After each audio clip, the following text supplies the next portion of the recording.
तो कहानी की शुरुआत में हमें एक छोटे सी फैमिली को दिखाया जाता है। इसी के साथ दोस्तों रेडियो के जरिए हमें ये बताया जा रहा था जल्द ही इस शहर के ऊपर उल्का पिंड की बारिश होने वाली है। लेकिन वैज्ञानिकों का ये कहना था कि उल्का पिंड हमारे शहर के ऊपर से होकर के गुजर जाएगा और उल्का पिंड गिरने में अभी भी 24 घंटे बाकी है। अपने कॉलेज के पास पहुंच जाने के बाद लीरा कार से नीचे उतर जाती है। कॉलेज के अंदर जाने के बाद वो स्पोर्ट क्लास को ज्वाइन करती है। वो दौड़ने की प्रतियोगिता में शामिल होकर के तेज दौड़ करके इस रेस को आराम से जीतने वाली थी। लेकिन तभी अचानक से टॉम नाम करके एक इंसान फ्लेयर लेकर के उसके सामने आ जाता है चेस करने के लिए। और अब उस फ्लेयर को देखने के बाद लीरा रुक जाती है क्योंकि वो बहुत डर चुकी थी। यहाँ पर हमें मालूम चलता है कि लीरा को फ्लेयर से बहुत डर लगता है और अब इसी वजह से वो इस रेस को हार जाती है। इसके बाद वो घर चली जाती है जहाँ हमें मालूम चलता है कि उसके भाई एगोर का आज जन्मदिन है। बाकी लोगों के साथ साथ लीरा भी यहाँ बैठी हुई थी लेकिन उसे कुछ खास मजा नहीं आ रहा था, इसलिए वो पार्टी को छोड़ करके यहाँ से चली जाती है। उसके जो सौतेले पिता है रोबर्टो, उन्हें ये चीज देख करके थोड़ा बुरा लगता है। इसके बाद उसकी जो माँ थी कैली, वो लीरा को समझाने के लिए उसके पास जाती है। यहाँ पर हमें मालूम चलता है कि जो कैली है वो लीरा की सगी माँ है, लेकिन जो रोबर्टो है वो लीरा के सौतेले पिता है और उसका जो भाई है एगोर वो भी रोबर्टो का बेटा है। अब इसके बाद हमें लीरा के असली पिता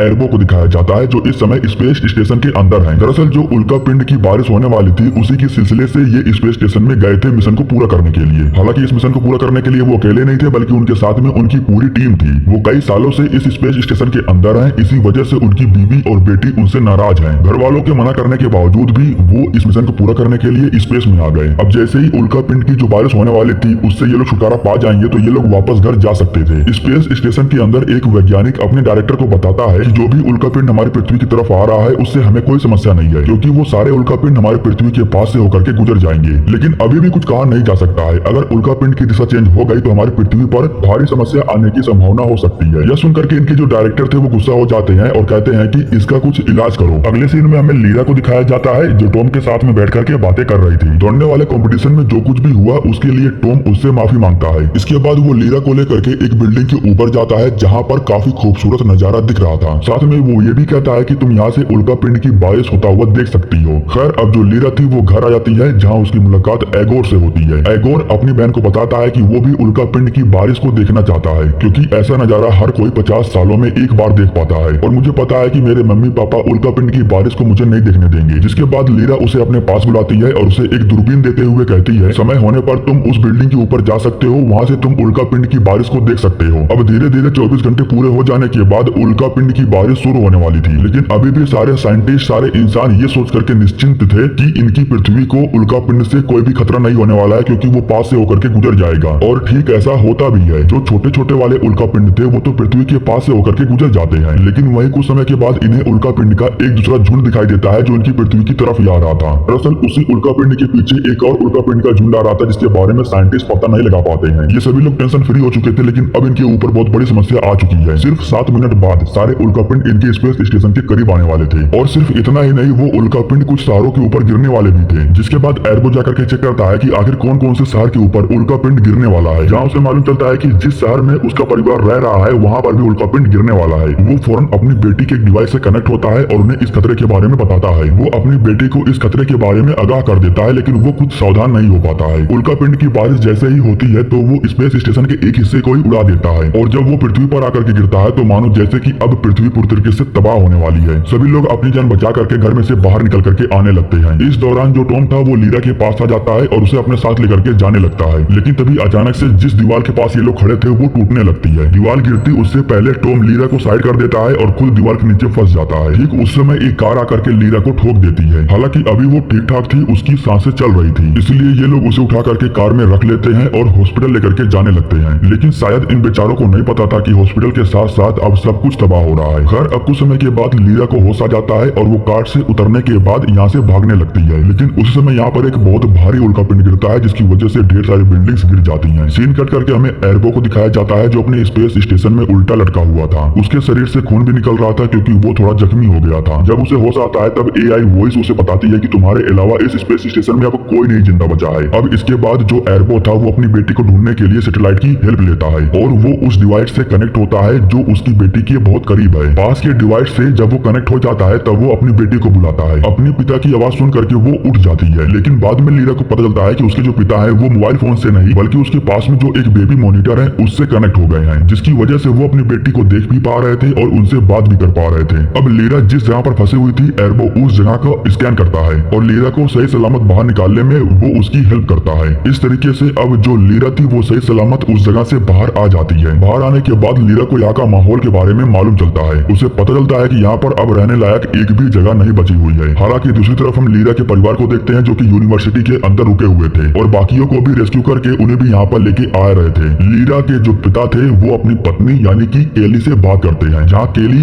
लीरा को बताती है कि जो एगोर है वो उसके पास नहीं है। एगोर का नाम सुनने के बाद लीरा को याद आता है कि वो उल्कापिंड की बारिश देखने के लिए उस बिल्डिंग के ऊपर जाने वाला था। हालांकि इस चीज के बारे में अभी भी लीरा अपने माता पिता को नहीं बताती है, लेकिन जब माँ का कॉल डिस्कनेक्ट हो जाता है तब लीरा अपने पिता को बताती है कि इस समय एगोर उस बिल्डिंग के अंदर है, क्योंकि मैंने ही खुद उसे वहाँ पर भेजा था उल्कापिंड की बारिश देखने के लिए। अब जो एर्बो था वो लीरा से कहता है कि तुम उस बिल्डिंग के पास मत जाना, मैं एगोर को बचाने की कोशिश कर रहा हूँ। लेकिन पिता के मना करने के बावजूद भी लीरा उस बिल्डिंग के पास जाने लगती है। ठीक उसी समय एर्बो का सारा सिस्टम बैठ जाता है, जिसकी वजह से वो अपनी बेटी से डिस्कनेक्ट हो जाता है। एआई वॉइस बताती है कि आपके स्पेस स्टेशन की जो बैटरी है वो खत्म हो चुकी है। बैटरी बैकअप रखा हुआ है जिसे जाकर के आपको जोड़ना होगा, लेकिन आप उसे जाकर के जोड़ नहीं सकते हो क्योंकि स्पेस स्टेशन के बीच वाला हिस्सा टूट गया है और बैटरी को स्पेस स्टेशन के दूसरी तरफ रखा गया है जहाँ पर जाना बहुत मुश्किल है। अब जैसे कि जो लीरा थी उसके पिता ने उसे बिल्डिंग के पास जाने से मना किया था, लेकिन फिर भी वो बिल्डिंग के अंदर चली जाती है। बिल्डिंग के अंदर जाने के बाद जब वो एगोर को पुकारती है तब एगोर चिल्ला करके बताता है कि वो इस समय बिल्डिंग के ऊपर के साइड में फंसा हुआ है। इधर में स्पेस स्टेशन में एर्बो को दिखाया जाता है जो वायर को लेकर के स्टेशन के दूसरी तरफ जा रहा था उसे बैटरी से जोड़ने के लिए, ताकि वो सिस्टम को चालू कर सके। हालांकि एआई वॉइस उसे बार बार ये काम करने से मना कर रही थी क्योंकि खतरा काफी ज्यादा था, लेकिन खतरे से ज्यादा उसे अपनी बेटी की परवाह थी। वो दूसरी तरफ पहुंच जाने के बाद वायर को ले जाकर के बैटरी से जोड़ देता है और कनेक्शन को ऑन कर देता है, जिसकी वजह से सिस्टम ऑन हो जाता है और इसके बाद वो वापस अपने स्पेस स्टेशन में आ जाता है। सिस्टम को चालू कर लेने के बाद जब वो दोबारा बेबी मॉनिटर से कनेक्ट होता है तब उसे मालूम चलता है कि उसकी जो बेटी है वो